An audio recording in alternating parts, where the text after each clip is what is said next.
दोस्तों नमस्कार, स्वागत है आपके अपने YouTube चैनल एग्रोटेक स्टडी में। और दोस्तों मैं हूं अरविंद यादव।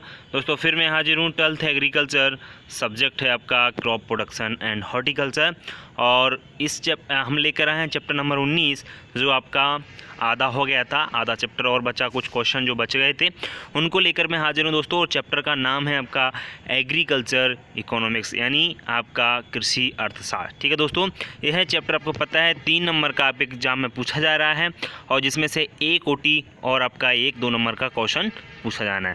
तो उसी अनुसार हमने इसमें क्वेश्चन बनाए हैं। कैसे कैसे क्वेश्चन पूछे जाएंगे वो हमने आपको बता दिया। ठीक है दोस्तों, हम इस वीडियो की शुरुआत करते हैं देर ना करते हुए। सबसे पहले हम जानते हैं कि आपका फसल बीमा से आप क्या समझते हैं, फसल बीमा क्या होता है। बहुत अच्छा क्वेश्चन है, अच्छी तरीके से इसको हमको समझ लेना है। दोस्तों जैसा कि हम जानते हैं, फसल प्रकृति पर निर्भर करती है। आपकी जो फसल होती है वो किस पर निर्भर करती है? जो प्रकृति है उसी पर डिपेंड करती है। मौसम में आए अचानक आए बदलाव का फसल के उत्पादन पर प्रतिकूल प्रभाव पड़ता है। इसके अलावा दूसरे अन्य कारणों जैसे आपके फसल में आग लग जाना आदि के द्वारा भी फसल आपकी नष्ट होने का क्या बना रहता है? खतरा लगातार बना रहता है। इन सभी जोखिमों से बचने के लिए फसल का बीमा कराना बहुत ही लाभदायक होता है, क्योंकि फसल का बीमा कराने के पश्चात इस प्रकार के प्राकृतिक प्रकोपों से फसल को होने वाले नुकसान की क्षतिपूर्ति होती है। बिल्कुल, क्या होता है दोस्तों, हमारी जो फसल होती है ना वो प्रकृति पर डिपेंड करती है, आप जानते ही हो। और जैसे अगर मौसम में अचानक परिवर्तन हो जाए, जैसे अधिक पानी बरसात हो जाना, बारिश अधिक हो जाती है आपकी, जिसको आप कह सकते हैं अतिवृष्टि बोला जाता है ना, अनावृष्टि, अचानक वृष्टि हो जाना, तो इनका जो है ना बुरा प्रभाव पड़ता है, वो प्रतिकूल प्रभाव पड़ता है हमारी फसलों पर, और हमारी फसल जो है नष्ट हो जाती है। जैसे हम फसल काट रहे हैं, सूख गई फसल, उसके बाद आग अगर लग गई, आग लग जाने के कारण भी पूरी फसल जल जाती है, कई बार होता है ना। तो ये जोखिम किसानों के लिए बना ही रहता है ना। तो किसान क्या करता है, उसका बीमा करा लेता है। जब बीमा जो होता है ना बहुत लाभदायक होता है। कभी ऐसी समस्या अगर हो जाती है तो फसल बीमा कराने के बाद इस प्रकार के जो प्रकोप हैं, ये प्रकोप अगर हो गए तो किसान को जो है ना वहाँ से मुआवजा जो होता है ना, जो क्षति हुई है उसकी पूर्ति हमको मिल जाती है बीमा के द्वारा। जो आपको अच्छी तरीके से फसल बीमा समझ में आ गया होगा। और बहुत सारे लोग अगर किसान से संबंधित होंगे, जो किसान के बच्चे हैं, एग्रीकल्चर पढ़ रहे हैं, तो ये वो अच्छी तरीके से समझते होंगे। ठीक है दोस्तों, यह क्वेश्चन आपको अच्छी तरह क्लियर होगा। बात करते हैं हम लोग आगे। नेक्स्ट जो क्वेश्चन है वो इस तरह से है कि प्राथमिक सहकारी समिति के उद्देश्य बताएं। आपकी जो प्राथमिक सहकारी समिति होती है ना, उनके उद्देश्य क्या होते हैं वो हम जानेंगे। सबसे पहला उद्देश्य ये होता है कि उचित ब्याज पर किसानों को ऋण देना। बिल्कुल, सबसे पहला तो ये रहता है कि उनको जो आपका ब्याज होता है, इंटरेस्ट होता है, वो कम से कम पर, वो भी उचित होना चाहिए, जो उनको भी समझ में आए और देने को वालों को भी उसमें थोड़ा सा सही रहे, तो उसमें किसानों को ऋण देना पहला उद्देश्य होता है।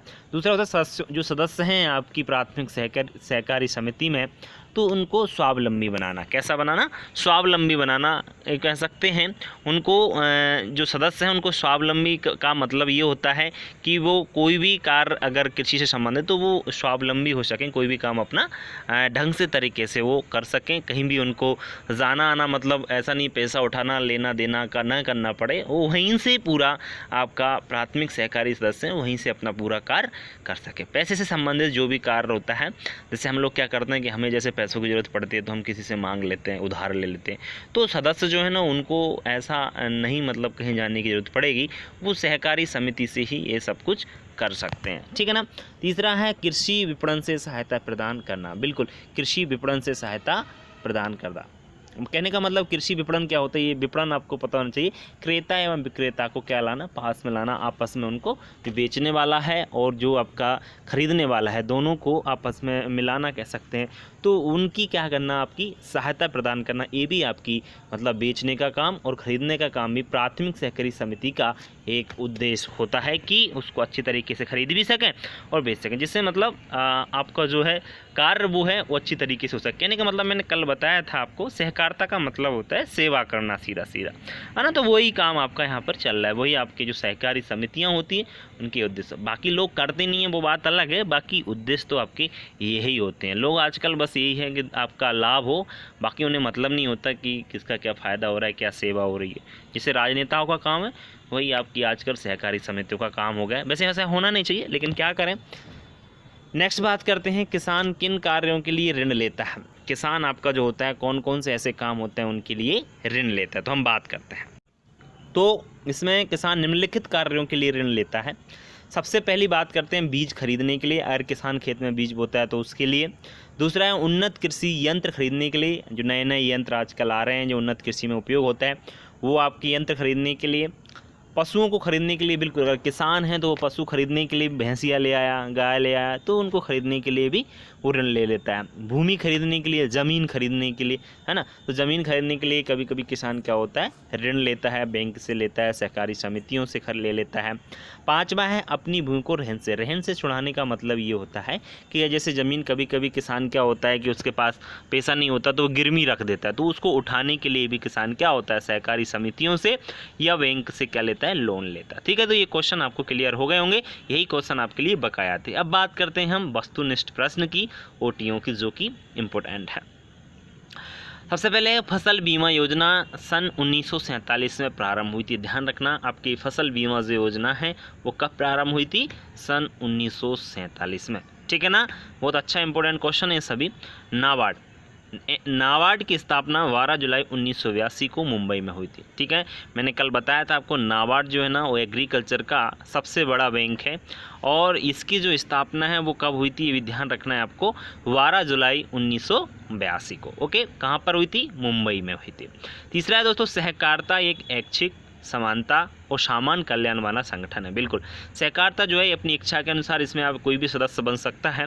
समानता, इसमें सभी को समान अधिकार मिलते हैं सभी। सामान्य कल्याण, सभी के कल्याण के लिए, समाज कल्याण भी कह सकते हैं, तो उसके लिए ये ऐसा एक संगठन है सहकारिता। ठीक है ना, तो आप समझ गए होंगे सहकारिता ऐच्छिक, समानता और सामान्य कल्याण वाला एक संगठन है। दोस्तों नाबार्ड का पूरा नाम की बात कर रहे हैं तो national agriculture and rural development bank है इसका पूरा नाम। ध्यान रखें, national agriculture and rural development bank. Hindi वाले ध्यान रखें, राष्ट्रीय कृषि तथा ग्रामीण विकास बैंक इसका पूरा नाम होता है। ठीक है, पांचवें पॉइंट्स की बात करते हैं दोस्तों। सहकारिता शब्द का अर्थ ये होता है कि मिलजुल कर काम करने से। बिल्कुल, सहकारिता का मैंने कल भी आपको क्लियर किया था कि सहकारिता का मतलब ये है कि 2 4 6 लोग 10 लोग मिल करके आपस में काम करते हैं और उनका काम करना होता है कि लोगों की सेवा करना। ओके, आगे बात करते हैं। नेक्स्ट आपका भारत में सहकारिता की स्थापना सन 1963 में हुई थी। भारत में जो सहकारिता है ना उसकी स्थापना एस्टेब्लिशमेंट इन द ईयर 1963, ध्यान रखें 1963 में इसकी आपकी कॉर्पोरेशन जो होता है ना उसकी स्थापना हुई थी। नेक्स्ट है दोस्तों 15 माह की अवधि के लिए लिया गया ऋण अल्पकालीन ऋण कहलाता है। ध्यान रखना, अगर जो व्यक्ति 15 माह से कम अवधि कह सकते हैं या 15 माह तक की भी कह सकते हैं, इस अवधि के लिए जो आपका ऋण लेता है वह आपका अल्पकालीन कम समय वाला ऋण कहलाता है। सेकंड है 15 माह से 5 वर्ष के लिए लिया गया ऋण। कितने दिन के लिए, 15 महीने से लेकर लगभग 5 वर्ष तक के लिए लिया गया ऋण आपका कौन सा ऋण कहलाता है, मध्यकालीन ऋण कहलाता है। कौन सा ऋण कहलाता है, मध्यकालीन ऋण कहलाता है। नेक्स्ट पॉइंट है दोस्तों 5 वर्ष से अधिक अवधि के लिए लिया गया ऋण दीर्घकालीन ऋण। अगर व्यक्ति 5 वर्ष से अधिक समय के लिए क्या लेता है, अवधि के लिए ऋण लेता है, तो वह ऋण आपका दीर्घकालीन ऋण में आता है। कौन से ऋण में आता है, दीर्घकालीन ऋण वो कहलाता है। ठीक है, 10वां पॉइंट है दोस्तों असल मजदूरी नगद मजदूरी से श्रेष्ठ होती है। देखो असल मजदूरी का मतलब वो नगद मतलब कोई काम किया और हल्के साल कोई पैसा ले लो तो वो आपकी नगद मजदूरी हो गई। और असल मजदूरी ये होती है कि आप पूरे साल भर का लेते हो या महीना भर में आप लेते हो या 15 दिन में आपका जो लेते हो तो वो आपकी क्या आती है, असल मजदूरी उसको कह सकते हैं, है ना। तो उसमें श्रेष्ठ होती है क्योंकि 1 महीने का पैसा आपके पास ज़्यादा रहता है तो आप उसको अधिक समय तक यूज करते हैं। रोज़ के लिया गया पैसा अधिक समय तक नहीं रुकता। जो व्यक्ति जॉब करते हैं क्या वो रोज़ पैसे लेते हैं, नहीं लेते, उनको महीने भर मतलब उसको असल पैसा मिलता है, असल मजदूरी कह सकते हैं, वो आपको पैसा मिलता है, तो ये बेहतर रहता है। ओके, आगे बात कर लेते हैं हम सहकारिता का आधारभूत सिद्धांत समानता है। बिल्कुल, इसका जो आधारभूत सिद्धांत है वो क्या है? समानता। और समानता का मतलब मैं क्लियर कर दिया था आपको कि समानता जो होती है ना, उसमें जो भी सदस्य होते हैं उनका हर चाहे नुकसान हुआ हो या आपका लाभ हुआ, उस पर आपका बराबर अधिकार होता है। समानता का अधिकार, कोई भेदभाव उसमें नहीं होता है।